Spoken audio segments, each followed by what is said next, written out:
வருகிற 2024 மே மாதம் 1ஆம் தேதி அன்று குரு பகவான் மேசராசியிலிருந்து உங்கள் ராசிக்கு 4ஆம் வீடான ரிஷபராசிக்கு இடப்பெயர்ச்சி ஆகிறார். அங்கிருந்து தனது 5ஆம் பார்வையாக கும்பராசிக்கு 8ஆம் வீடான கன்னி ராசியையும் 7ஆம் பார்வையாக 10ஆம் வீட்டையும் 9ஆம் பார்வையாக 12ஆம் வீட்டையும் பார்க்கிறார். கார், சொந்த வீடு போன்றவற்றை வாங்கி அனுபவிக்க ஆசைப்படுவீர்கள்.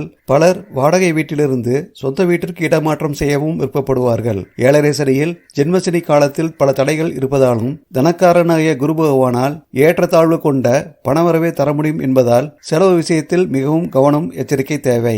ரியல் எஸ்டேட் துறையில் இருப்பவர்களுக்கு திடீரென பண வரவு கிடைத்து மகிழ்ச்சியில் ஆழ்த்தும்.